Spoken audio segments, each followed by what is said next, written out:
ವೇಷದಲ್ಲಿ ಮುಖ್ಯ ಭಾಷಣ ಮಾಡಲಿರುವ ಅಖಿಲ ಭಾರತ ಮುಸ್ಲಿಂ ಉಲೇಮಾ ಒಕ್ಕೂಟದ ಪ್ರಧಾನ ಕಾರ್ಯದರ್ಶಿಗಳಾದ ಕಮರುಲ್ ಉಲೇಮಾ ಕಾಂತಪುರಂ ಎಪಿ ಉಸ್ತಾದ್ ಮುಸ್ಲಿಯಾರವರೇ, ಪೇಜಾವರ ಮಠದ ಗೌರವಾನ್ವಿತ ಶ್ರೀ ಶ್ರೀ ವಿಶ್ವೇಶ ತೀರ್ಥ ಸ್ವಾಮೀಜಿಗಳೇ,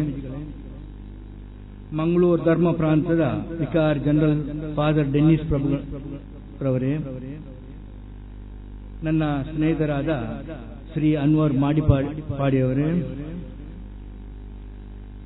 ಯುಟಿ ಖಾದರ್ ಅವರೇ, ಹೈದರ್ ಪಟ್ಟಿಪಾಡಿಯವರೇ ಮತ್ತು ವೇದಿಕೆಯಲ್ಲಿರುವ ಎಲ್ಲ ಗಣ್ಯರೇ, ಸಹೋದರರೇ ಹಾಗೂ ಮಾಧ್ಯಮ ಬಳಗದವರೇ, ನಿಮಗೆಲ್ಲರಿಗೂ ನನ್ನ ಹಾರ್ದಿಕ ಶುಭಾಶಯ.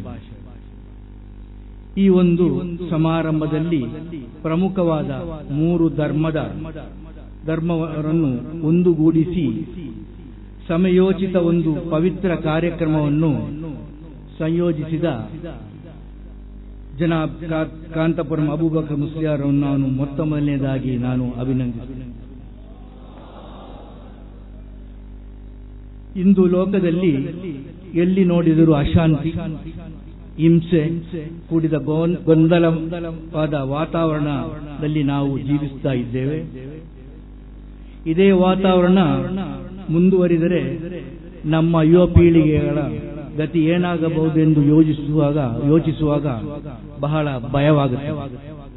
ಈ ಒಂದು ಮಾನವತಾ ಸಂದೇಶವನ್ನು ಜನರಿಗೆ ತಿಳಿಸಲು ಒಟ್ಟುಗೂಡಿ ಬಂದ ನಮ್ಮೆಲ್ಲರಿಂದಲೂ ಗೌರವಿಸಲ್ಪಟ್ಟ ಸನ್ಮಾನ್ಯ ವಿಶ್ವೇಶ್ವರ ತೀರ್ಥ ಸ್ವಾಮೀಜಿ ಹಾಗೂ ಶಾಂತಿ ಸಂದೇಶವನ್ನು ಸಾರುವ ನಮ್ಮ ಬಿಷಪ್ ಡಾಕ್ಟರ್ ಎಲೋಶಿಯಸ್ ಪೌಲ್ ಡಿಸೋಜರನ್ನು ಪ್ರತಿನಿಧಿಸಿದ ಬಂದ ಫಾದರ್ ಡೆನ್ನಿಸ್ ಪ್ರಭು ಅವರನ್ನು ಈ ಸಂದರ್ಭದಲ್ಲಿ ನಾನು ಅಭಿನಂದಿಸುತ್ತೇನೆ.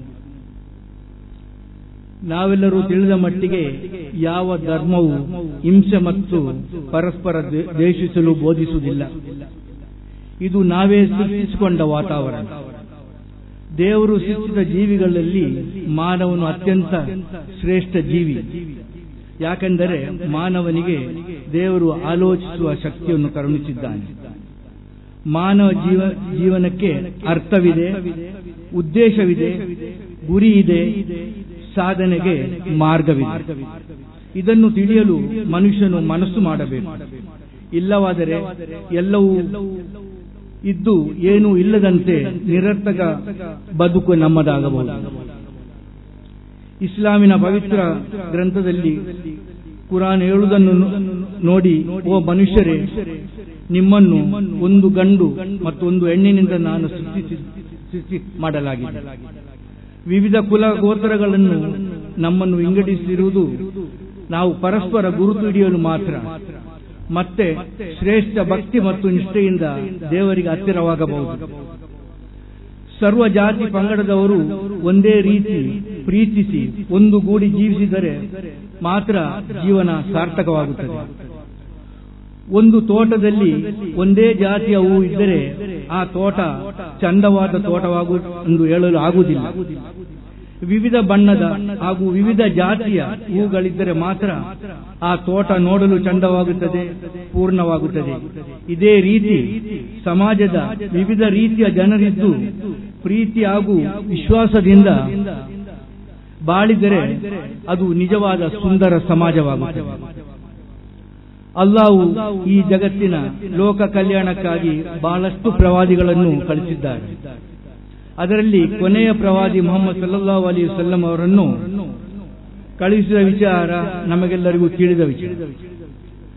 ಅವರು ತಮ್ಮ ಕೊನೆಯ ವಿದಾಯ ಭಾಷಣ ಮಕ್ಕಾ ನಗರದ ಅರಫಾತ್ ನಗರದಲ್ಲಿ ಮಾಡಿದ ಸಂದೇಶವನ್ನು ಮಾನವ ಜನಾಂಗಕ್ಕೆ ಕೊಟ್ಟಂತಹ, ಕೇವಲ ಮುಸಲ್ಮಾನರಿಗೆ ಮಾತ್ರ ಕೊಟ್ಟ ಒಂದು ಸಂದೇಶವಲ್ಲ, ಇದು ಲೋಕ ಜನತೆಗೆ ಕೊಟ್ಟ ಒಂದು ಸಂದೇಶವಾಗಿದೆ. ಸಮಾಜದಲ್ಲಿ ಶಾಂತಿ ಸೌಹಾರ್ದತೆಯನ್ನು ಕಾಪಾಡಿಕೊಳ್ಳಲು ಶ್ರಮಿಸಬೇಕೆಂದು, ನಿಮ್ಮ ಮುಂದಿನ ಪೀಳಿಗೆಗಳಿಗೆ ಈ ಸಂದೇಶವನ್ನು ಕೊಡಬೇಕೆಂದು ಅಂದು ಸೇರಿದ ಜನರಲ್ಲಿ ಉದ್ದೇಶಿಸಿ ಮಾತಾಡಿದರು. ಹಾಗೇನೆ ಇಂದಿನ ಈ ಪ್ರಸ್ತುತ ವಾತಾವರಣದಲ್ಲಿ ಜಗತ್ತಿನಲ್ಲಿ ಶಾಂತಿ ಸೌಹಾರ್ದತೆ ಮರೆಯಾಗಿ ಭಯವಾದ ವಾತಾವರಣದಲ್ಲಿ ಸೃಷ್ಟಿಯಾಗುವ ಈ ಸಂದರ್ಭದಲ್ಲಿ ಎಲ್ಲಾ ಸಮುದಾಯದ ಧರ್ಮಗುರುಗಳು ಶಾಂತಿ ಸಂದೇಶಕ್ಕಾಗಿ ಸಂದೇಶ ಯಾತ್ರೆ ಕೈಗೊಳ್ಳುವ ಅನಿವಾರ್ಯವಾಗಿದೆ. ಇಂತಹ ಸಂದರ್ಭೋಚಿತ ಇವತ್ತು ಎಪಿ ಉಸ್ತಾದರವರ ಈ ಒಂದು ಕಾರ್ಯಕ್ರಮ ಯಶಸ್ವಿಯಾಗಲಿ ಎಂದು ನಾನು ಅಲ್ಲಾಹ್ವಿನಲ್ಲಿ ಪ್ರಾರ್ಥಿಸುತ್ತೇನೆ.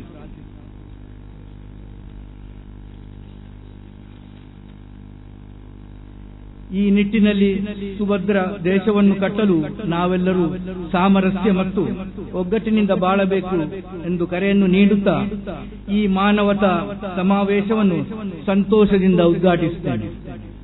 ಕೊನೆಯದಾಗಿ ತನ್ನ ಅದ್ಭುತ ಕಾರ್ಯಶೈಲಿಯ ಮೂಲಕ ಮುಸ್ಲಿಂ ಧಾರ್ಮಿಕ ಹಾಗೂ ಶೈಕ್ಷಣಿಕ ಪ್ರಗತಿಗೆ ನಿಸ್ವಾರ್ಥ ಸೇವೆಗೈಯುತ್ತಿರುವ ಬಹುಮಾನ್ಯರಾದ ಕಾಂತಪುರ ಮುಸ್ತಾದರವರು ಮಾನವತೆ ಜಾಗತಿಗಾಗಿ ಅರ್ಪಿಸುತ್ತಿರುವ ಕೊಡುಗೆ ಅಪಾರ. ಅವರು ನಾಳೆಯಿಂದ ಕೇರಳ ರಾಜ್ಯಾದ್ಯಂತ ನಡೆಯಲಿರುವ ಯಾತ್ರೆಯು ಯಶಸ್ವಿಯಾಗಲಿ ಎಂದು ಹಾರೈಸುತ್ತಾ ನನ್ನ ಈ ಉದ್ಘಾಟನಾ ಭಾಷಣವನ್ನು ನಾನು ಕೊನೆಗೊಳಿಸುತ್ತೇನೆ. ಸಲಾಮ್ ಅಲೈಕುಂ.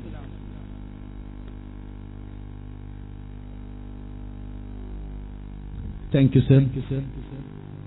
20,000 ವಿದ್ಯಾರ್ಥಿಗಳಿಗೆ ಒಂದೇ ಕ್ಯಾಂಪಸ್ನೊಳಗೆ ಧಾರ್ಮಿಕ ಲೌಕಿಕ ಶಿಕ್ಷಣದ ಜೊತೆಗೆ ಎಲ್ಲ ಊಟ ವಸತಿ ಮತ್ತಿತರ ಸಕಲ ಸೌಕರ್ಯಗಳನ್ನು ಕೊಟ್ಟು ಬೆಳೆಸುತ್ತಿರುವ ಜಾಮಿಯಾ ಮರ್ಕಜು ಸಕಾಫತಿ ಸುನ್ನಿ ಇದರ director general doctor AP Abdul Hakeem Al Azhari ನಮ್ಮ ವೇದಿಕೆಯಲ್ಲಿದ್ದಾರೆ.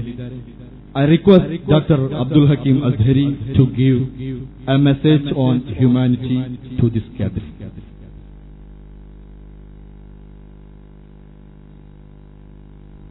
Assalamu alaikum wa rahmatullahi wa barakatuh.